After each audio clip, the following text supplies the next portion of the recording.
Good morning.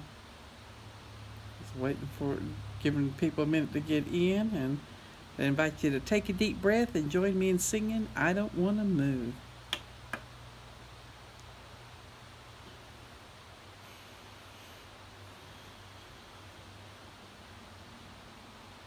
I've resisted you like a wayward son. I thought I knew, but like a loving father, so faithful and so true, you have been waiting while I run from you. Once I've tasted you, Holy Spirit, nothing else will do.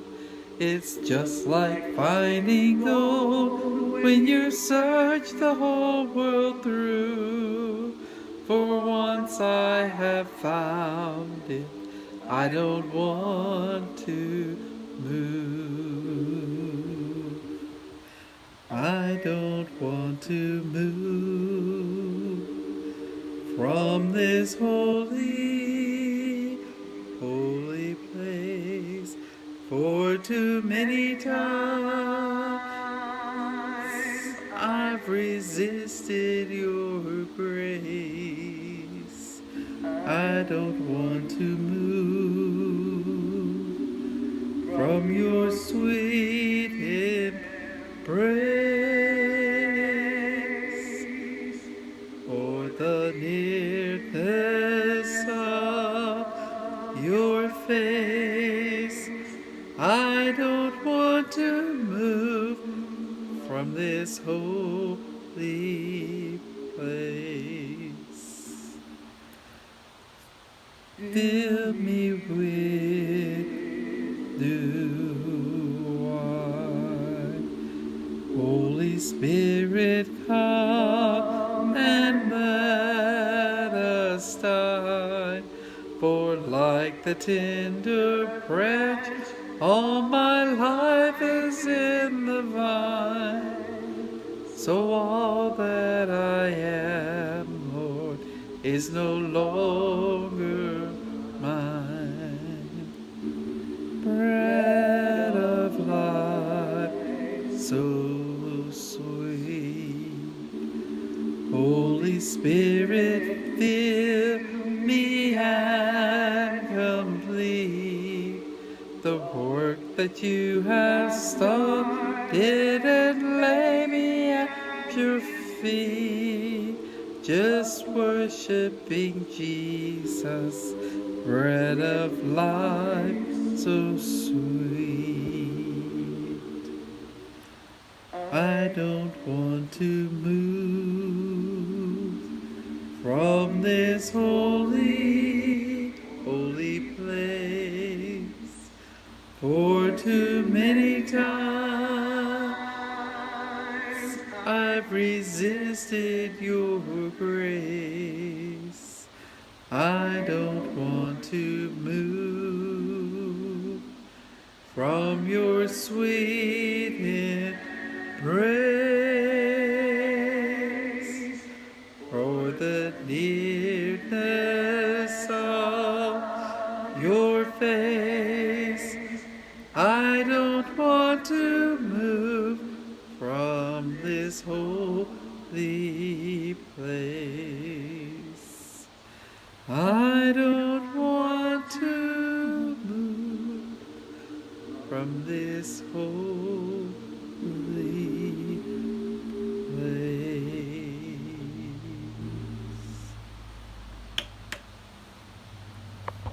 Right. Did you sit there? So we can continue our journey through the scriptures. We are still in Job.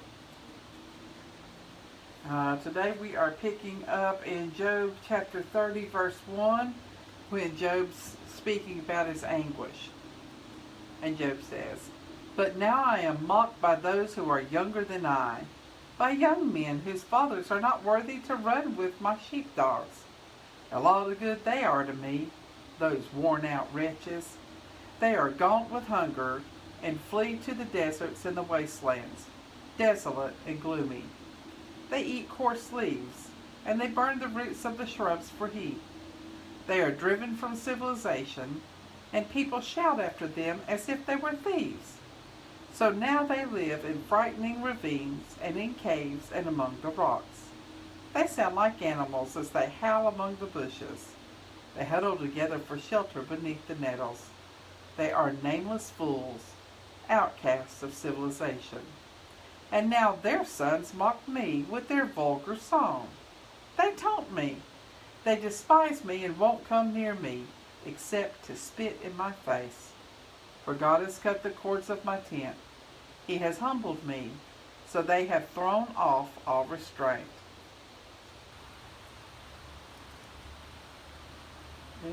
Sorry.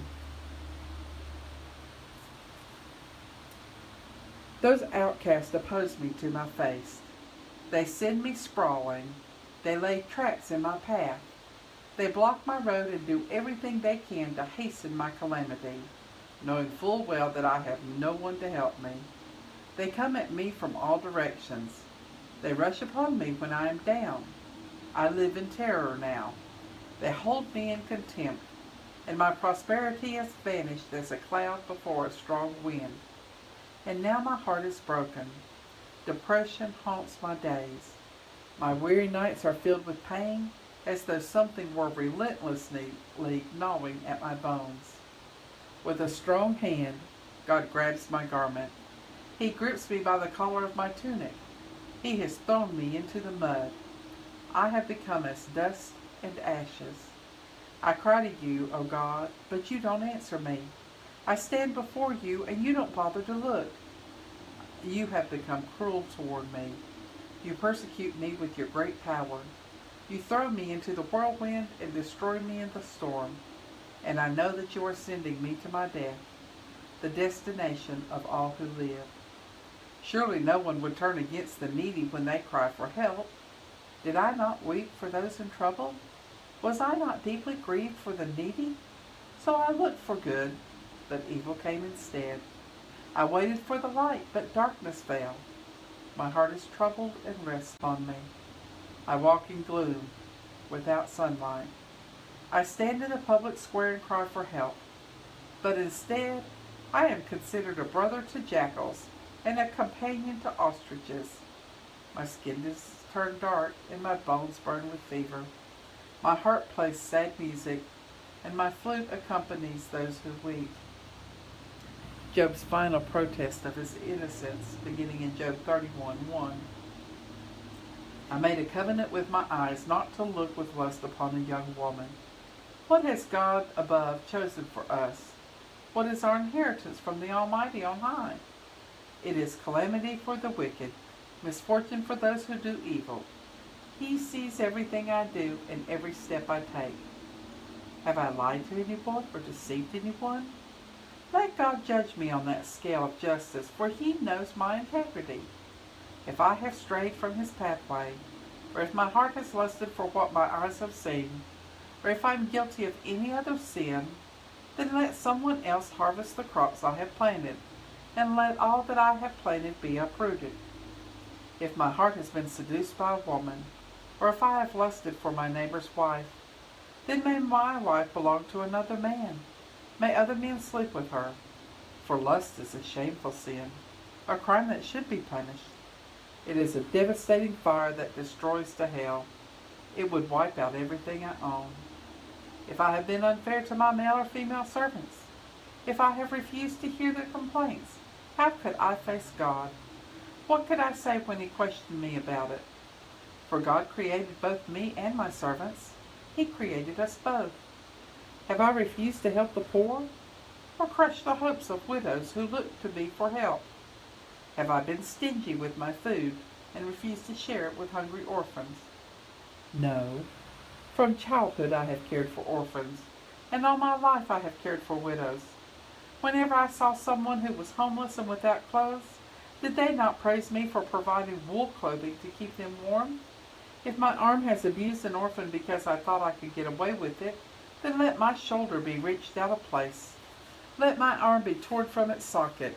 That would be better than facing the judgment sent by God. For if the majesty of God opposes me, what hope is there? Have I put my trust in money, or felt secure because of my gold? Does my happiness depend on my wealth and all that I own? Have I looked at the sun shining in the sky, or the moon walking down its silvery pathway, and been secretly enticed in my heart to worship them? If so, I should be punished by the judges, for it would mean I had denied the God of heaven. Have I ever rejoiced when my enemies came to ruin, or been excited when harm came their way? No, I have never cursed anyone or asked for revenge. My servants have never let others go hungry. I have never turned away a stranger, but have opened my doors to everyone. Have I tried to hide my sins as people normally do, hiding my guilt in a closet? Have I feared the crowd and its contempt, so that I refused to acknowledge my sin and would not go outside? If only I had someone who would listen to me and try to see my side. Look, I will sign my name to my defense. Let the Almighty show me that I am wrong. Let my accuser write out the charges against me. I would face the accusation proudly. I would treasure it like a crown, for I would tell him exactly what I have done. I would come before him like a prince. If my land accuses me and all its furrows weep together, or if I have stolen its crops or murdered its owners, then let thistles grow on that land instead of wheat, or weeds instead of barley. Job's words are ended. And then we have our closing song this morning. Who can satisfy my soul like you?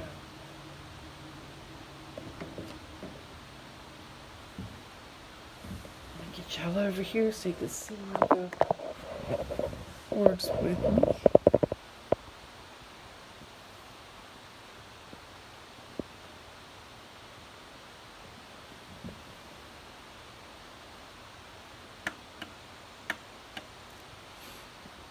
Who can satisfy my soul like you? Who on earth could comfort me and love me like you do? Who could ever be more faithful, true? I will trust in you. I will trust in you, my God. There is a fountain, who is a king, victorious warrior and Lord of everything. My rock, my shelter, my very own, blessed Redeemer, who reigns upon the throne. Who is a fountain, who is a king, victorious warrior and Lord of everything. My rock, my shelter, my very own, blessed Redeemer, who reigns upon the throne. Who could ever be more beautiful, true? Ah, Jesus, Lord Jesus, not like you. There is a fountain, who is a king, my glorious warrior and Lord of everything. my rock, my shelter, my very own, blessed Redeemer, who reigns upon the throne.